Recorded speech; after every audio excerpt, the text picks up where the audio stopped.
Hi there, I'm Dr. Rizvan, your health coach, and welcome to the Health for a Lifetime podcast. In this episode, we are going to take a look at how to cultivate physical health. Now, for those of you who don't know me, I'm Dr. Rizvan, and I help men and women build a sustainable, healthy lifestyle so that they can lose weight and have more energy without going on a diet or spending hours in the gym. Before I became a full-time health coach, I used to be a family physician. And what I've learned during that time was that prevention is far more powerful than treating disease. So I've made it my mission to teach and support people on their way to living their healthiest and best lives ever. Our health is the greatest asset, and unfortunately, it's also something we take for granted. And to be honest, I've been in the same boat.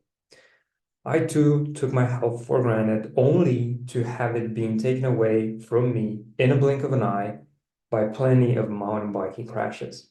I've been riding mountain bikes for over 2 decades now, and the experience has put me oftentimes in situation when 1 minute everything is sublime.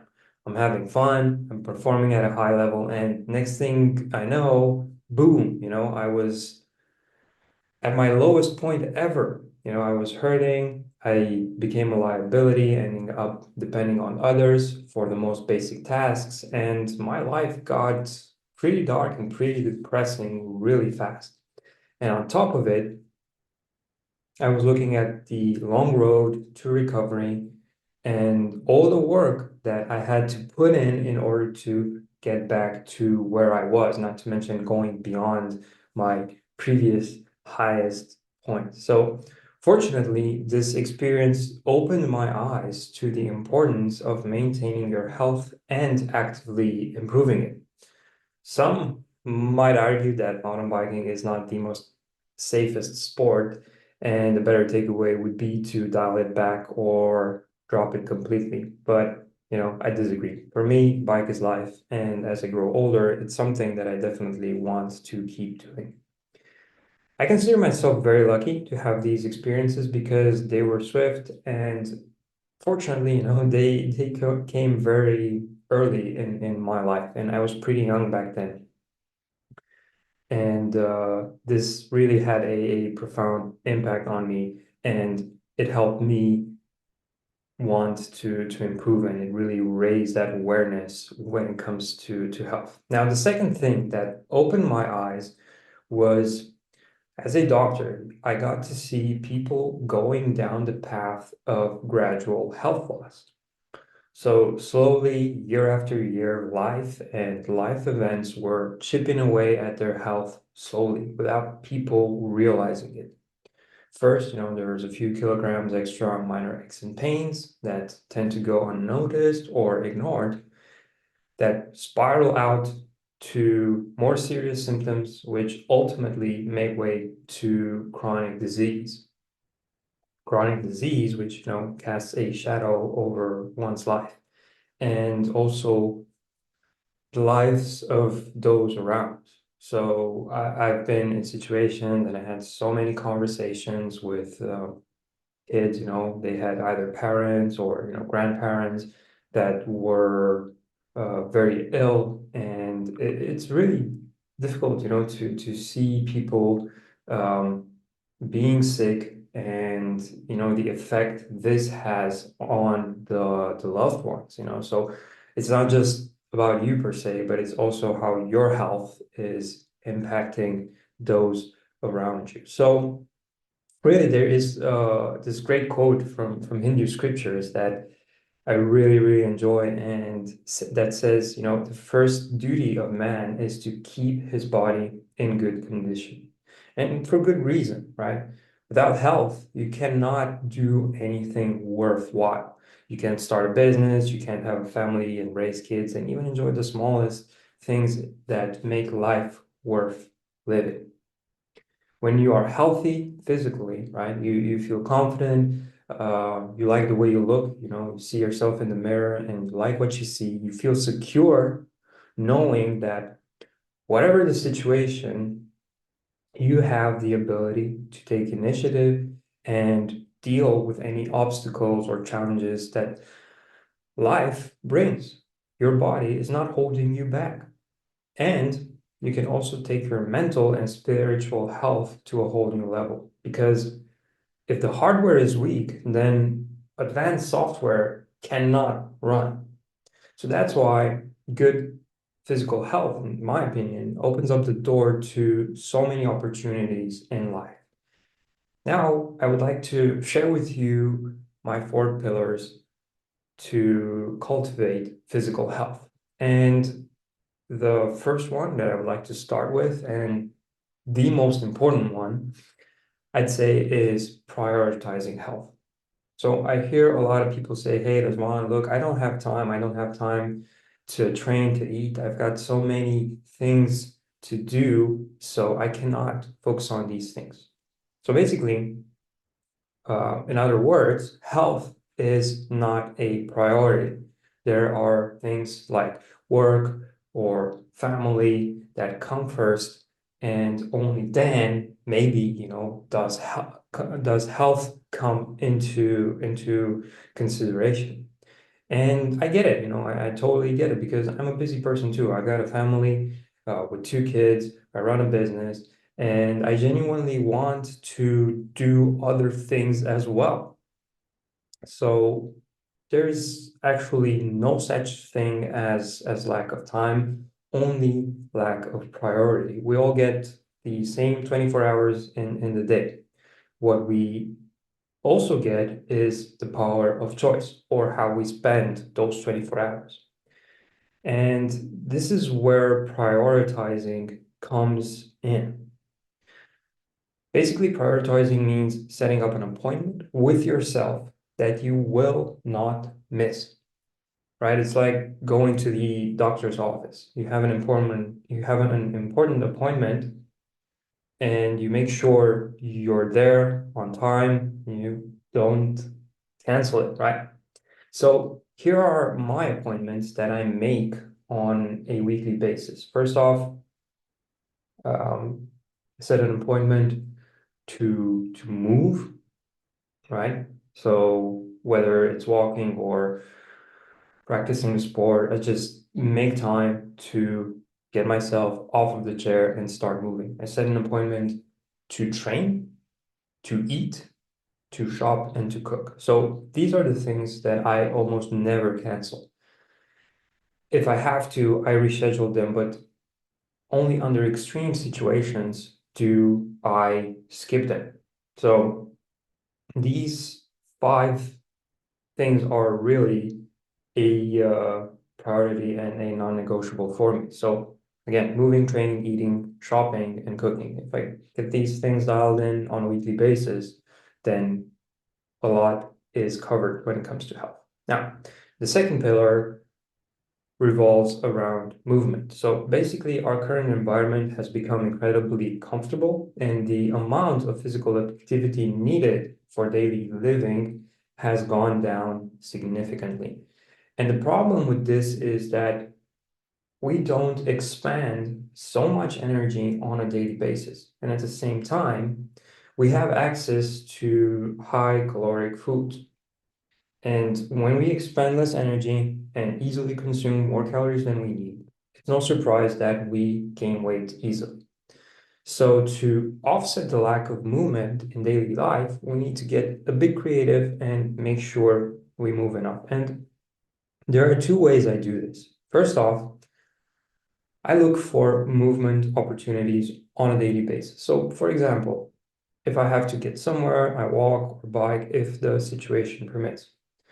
I prioritize low intensity activities if I have a full day of work. So, for example, I go for a walk before work or after, or I might take one of my kids out for a bike ride or go on a quick hike with them.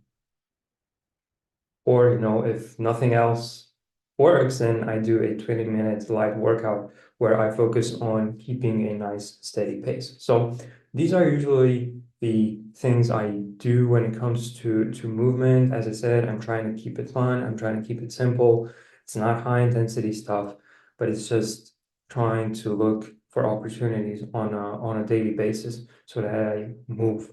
Then the second thing that I find very helpful for getting more movement in one's schedule is to practice a sport. Now, practicing a sport is such a great way to be active and have fun at the same time.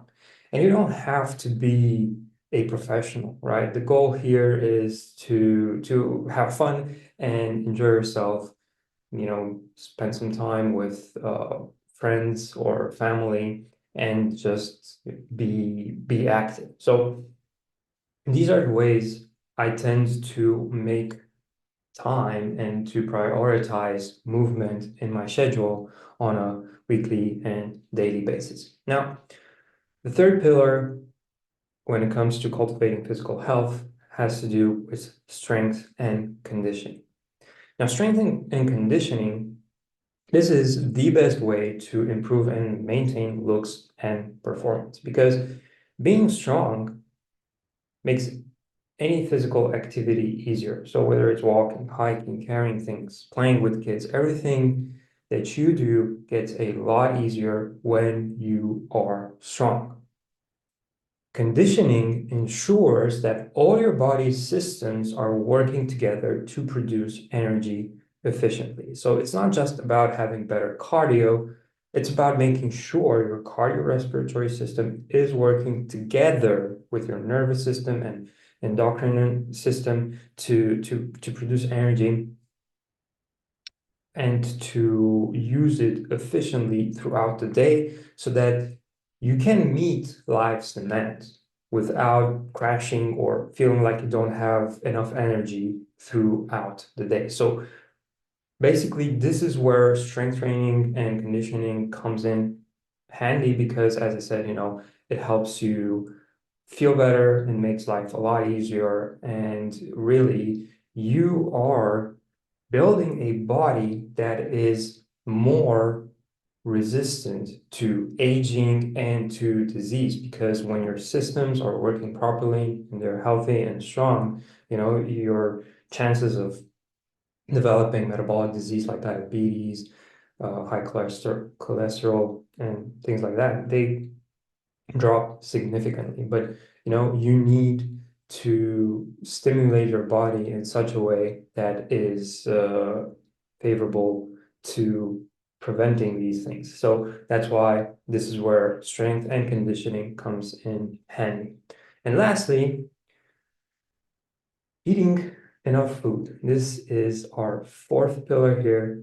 And when I'm talking about eating enough food, well, this depends on your goal. So if you want to lose weight, you might eat less food than you're used to. And if you want to have more energy or simply build some muscle, you might have to eat some more food. But the key takeaway here is to understand what you want to do and act accordingly. So always keep your goal in mind and pay attention to how much food you are eating.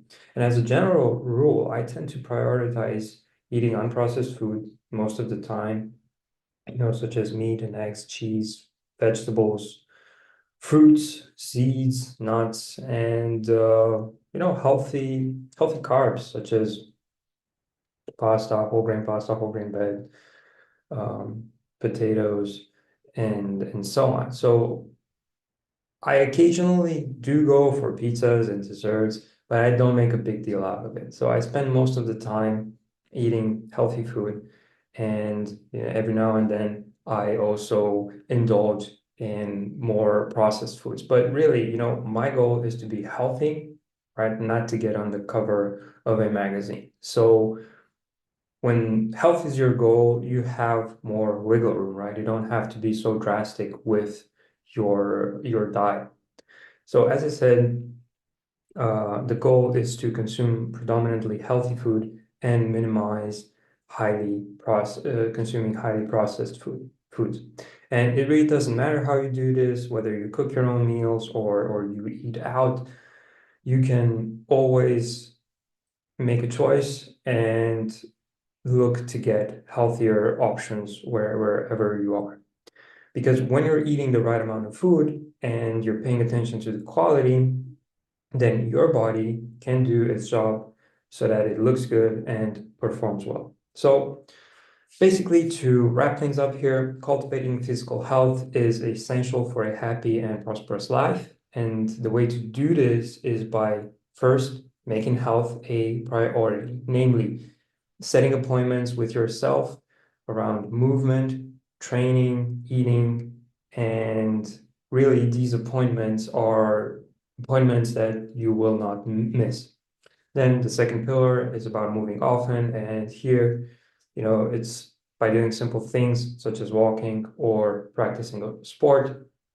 Thirdly, strength and conditioning, where with this activity, we're looking to build a strong and resilient body. And lastly, the fourth pillar, eating enough food and predominantly good quality food so that we are well fueled and our bodies can function properly. So these are the four pillars. These are the things that I use on a daily basis to make sure I cultivate physical health. I hope you enjoyed them.